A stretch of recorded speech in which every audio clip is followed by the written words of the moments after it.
Hello दोस्तों, स्वागत है आपका हमारे YouTube चैनल पर। बच्चों, हम पढ़ रहे थे क्लास 10th मैथ में निर्देशांक ज्यामिति, जिसमें हमने आपको 7A एक्सरसाइज पूरी कंप्लीट करा दी थी। आज हम शुरू करने जा रहे हैं 7B एक्सरसाइज। उसमें हमें पढ़ना क्या है देख लेते हैं। लिखा है उस बिंदु के निर्देशांक ज्ञात करना सीखेंगे। किसके?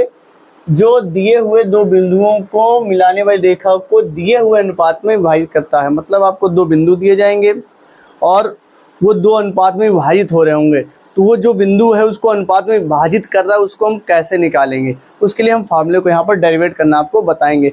आज की क्लास में हम आपको सारे फार्मूले डेरिवेट करना सिखाएंगे और कल की क्लास से आपकी एक्सरसाइज चालू हो जाएगी, तो बने रहिए हमारे साथ।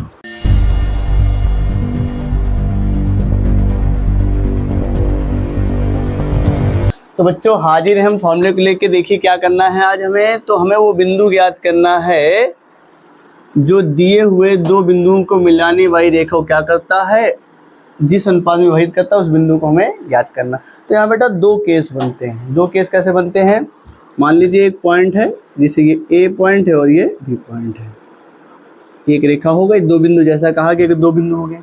अब इसमें क्या होगा, एक बिंदु अगर हम यहाँ रख दें P, तो इसको दो अनुपात में विभाजित कर रहा होगा, दो पार्ट में डिवाइड कर रहा है। तो मान लेते हैं M1 और M2 दो पार्ट में डिवाइड हो गया। तो इस पॉइंट के निर्देशांक क्या होंगे ये निकालना है। ये पॉइंट देखिए अंदर भी हो सकता है और ये पॉइंट आपका कहाँ हो सकता है, ये पॉइंट आपका बाहर भी हो सकता है। जब ये पॉइंट बाहर होगा, इससे मिला दो तो भी तो दो पार्ट हो गए। एक A से P का पार्ट हो गया और एक B से P का पार्ट हो गया, दो पार्ट हो गए। तो यहाँ पर इसको बोलते हैं अंतःविभाजन, इसको बोलते हैं बाह्यता विभाजन। तो सबसे पहले हम लोग अंतःविभाजन का फॉर्मूला डेरिवेट करेंगे।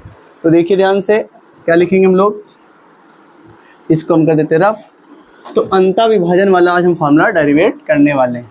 तो क्या लिखेंगे, माना, तो देखिए शुरुआत करते हैं। माना, पहले अंतःविभाजन करेंगे। माना बिंदुओं, कौन कौन से बिंदुओं, बिंदु दो प्रकार। ए ले लेते हैं बिंदु A x1, y1 तथा B ले लेते हैं x2, y2 को मिलाने वाली रेखा को,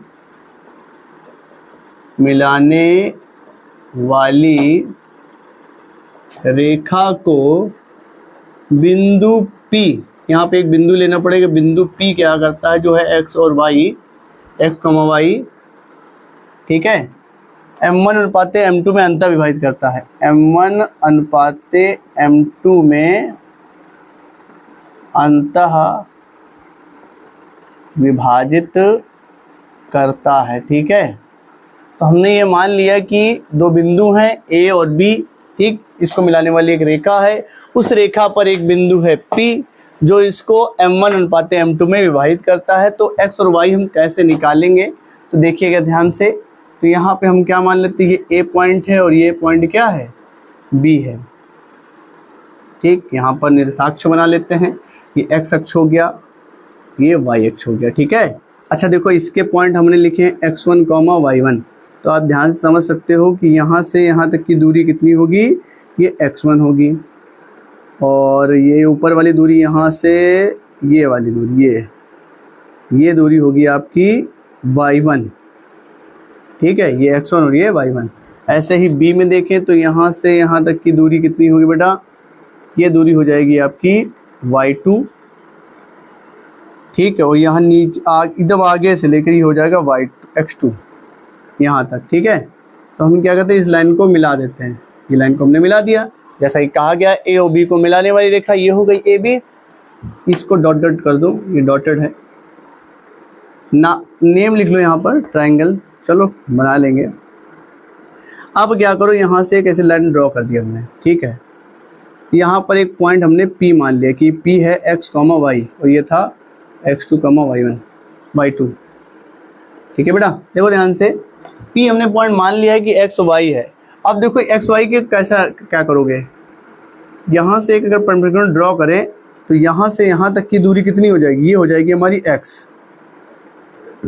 और ये यहाँ से नीचे से ये ऊपर तक की दूरी हो जाएगी हमारी y।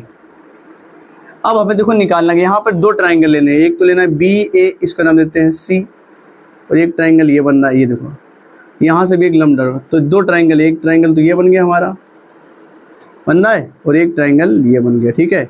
इन्हीं दोनों ट्राइंगलों को लेकर हमें क्या करना है, प्रूविंग करनी है। तो नेमिंग कर लेते हैं। यहाँ पे सी लिख दिया, डी और ये ई लिख दिया, ठीक है।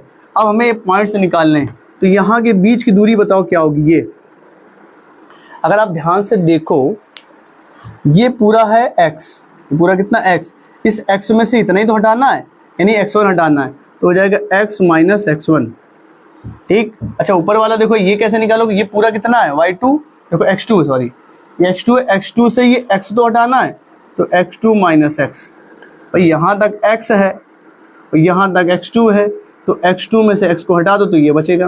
अच्छा ये दूरी क्या होगी, अगर ध्यान से देखो यहाँ तक की दूरी क्या है y, y से y1 को घटाना है यहाँ तक का, तो y माइनस y1 हो जाएगा ये।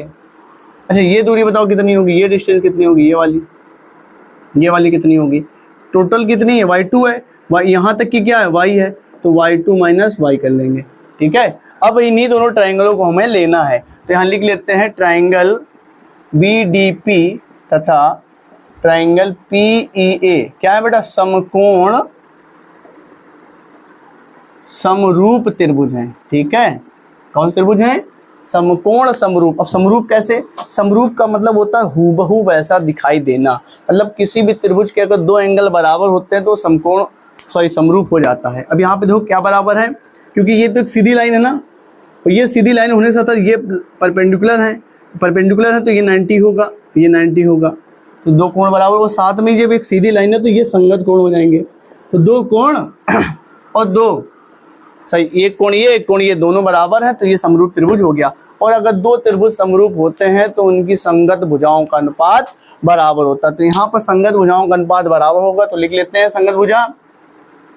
अब जैसे इस ट्रायंगल का पहले लिख लेते हैं, तो इसका आधार लिखा तो फिर इसका आधार लिखते, पहले इसका आधार लिखते, क्या आएगा x माइनस x1, तो उस वाले का आधार लिख लो x2 माइनस x, ठीक है।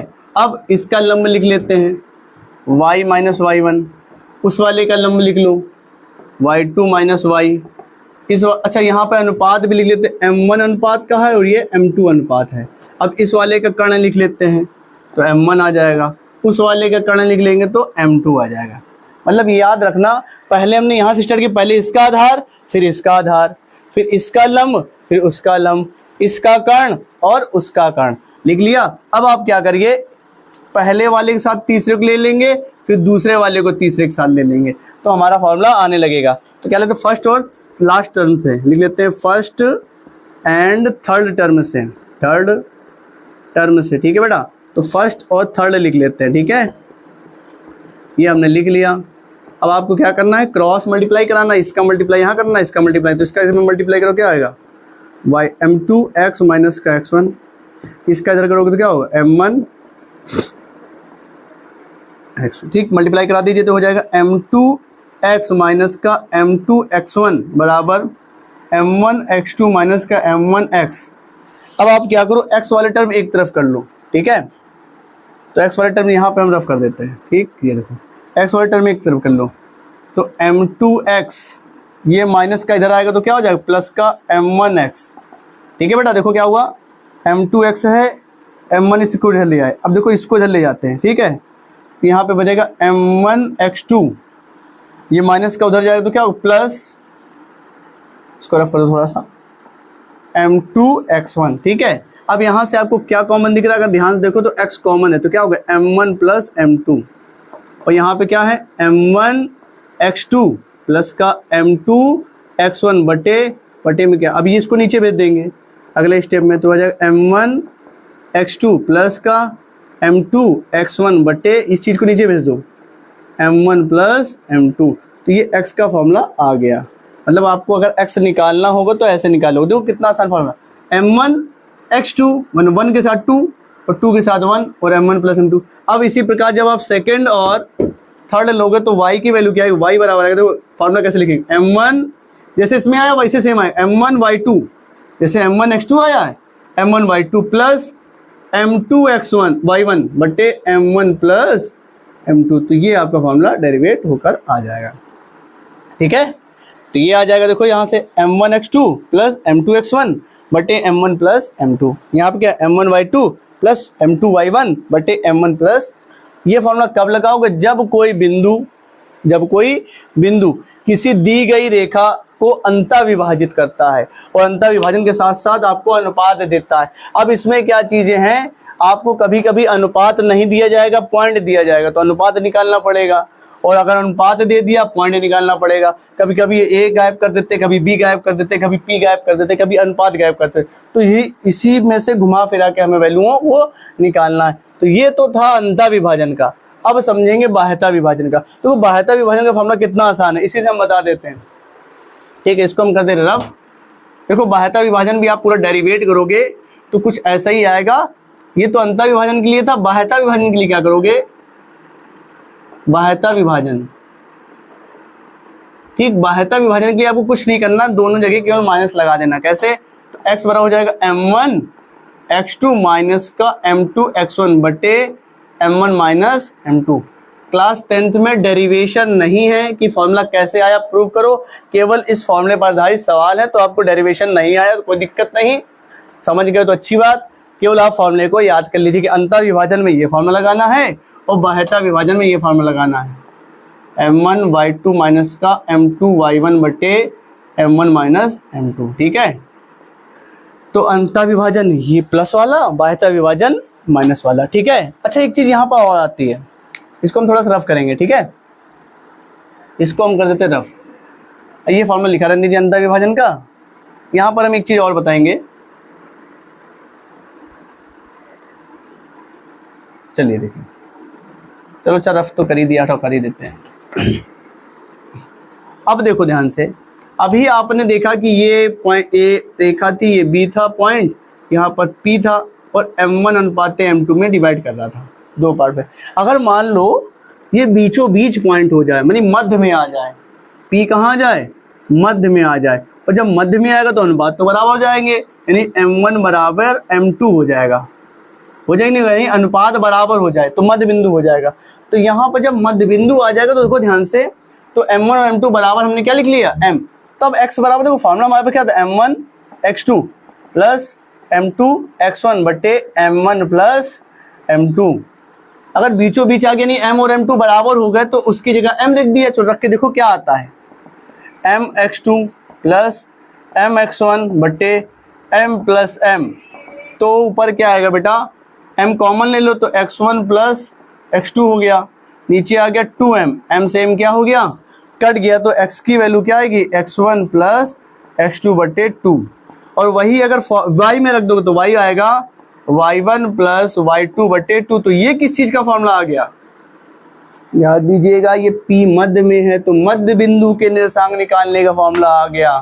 समझ में आया, मध्य बिंदु के निर्देशांक निकालने का फॉर्मूला आ गया। अगर कोई भी पॉइंट दिया जाए, उसको मिलाने वाली रेखा दी जाए, कहा जाए कि मध्य बिंदु के निर्देशांक ज्ञात कीजिए, तो मध्य बिंदु के निर्देशांक करना क्या है, आपको x को जोड़ के 2 से भाग कर देना है, y को जोड़ के 2 से भाग कर देना, तो मध्य बिंदु के निर्देशांक आ जाएंगे।